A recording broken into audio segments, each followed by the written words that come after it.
Hello everybody, my name is Manuel La Rosa and today we will be talking about Ukraine's economy and how it can potentially collapse in the next few years. Ukraine recently came out from a long string of political problems with Russia that have greatly diminished Ukraine's overall production of goods. These problems have led to a very high inflation rate of 12.8%. Inflation is the increase of average prices in the country over a period of time. Inflation itself isn't bad as it promotes citizens to participate in economic activities by spending money on goods and services. In Ukraine's case, however, the high inflation makes prices rise too much and so families get poorer by the day.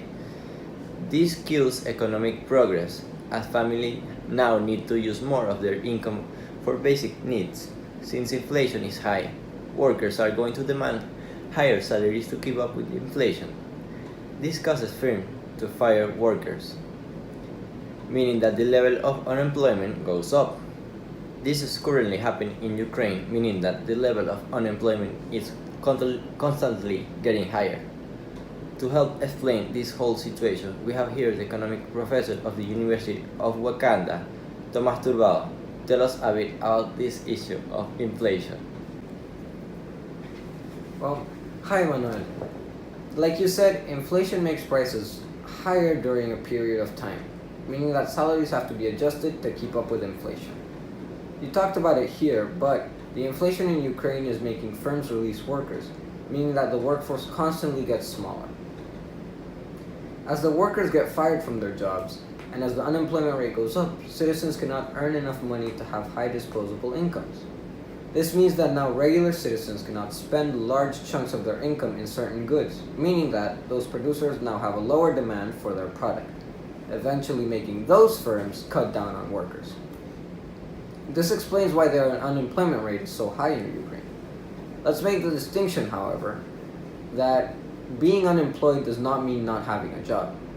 It is the state a person is in when he or she is actively looking for work but cannot find any.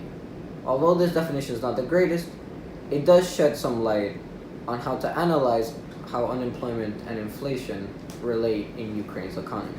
Yeah, the unemployment in Ukraine is whooping 12.8%. This means that 9.7% of the legal workforce is looking for a job, but can't find one.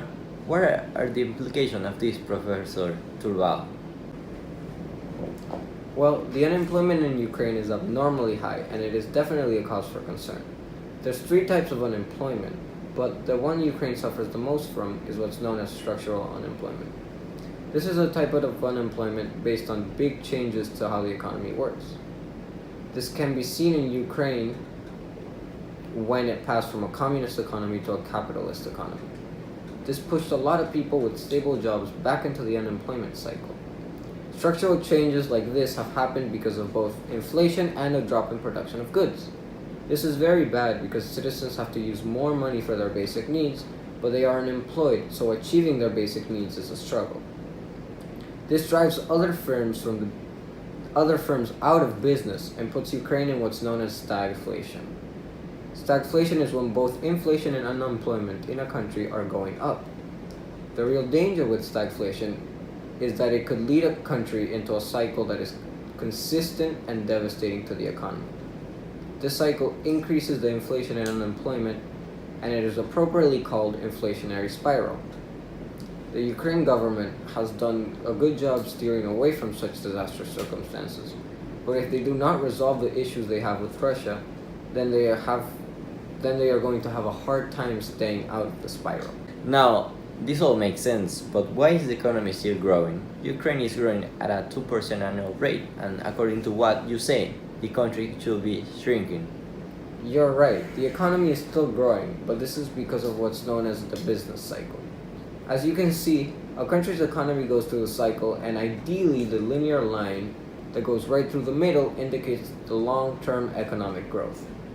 Ukraine doesn't have much long-term economic growth, as in fact, when we look at the business cycle of Ukraine, it is in the recovery phase, and it is barely starting to get better. The thing with economic growth is that if inflation and unemployment are not stable, it will eventually go down. If the government manages to stabilize inflation and lower the unemployment, then it would indirectly lead to higher economic growth. It is also in the government's highest interest to promote investments so that there's a higher flow of money in the economy. So Ukraine isn't doing so well in terms of their economy, but they are super high in the list for economic equity. What is equity and what is the Gini index, Mr. Professor Tomás Turbal? Equity is the idea of fairness in the fields of economics.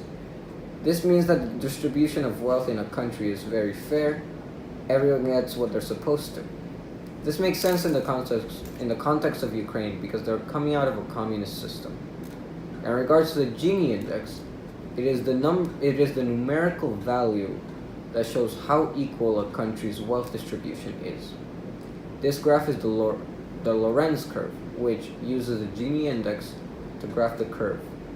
Ukraine is actually so good that it is almost at Sweden's level.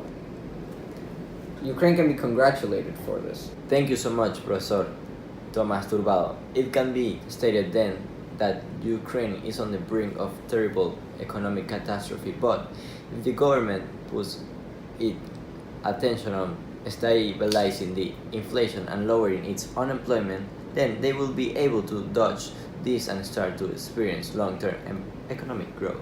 Thank you so much for watching the news.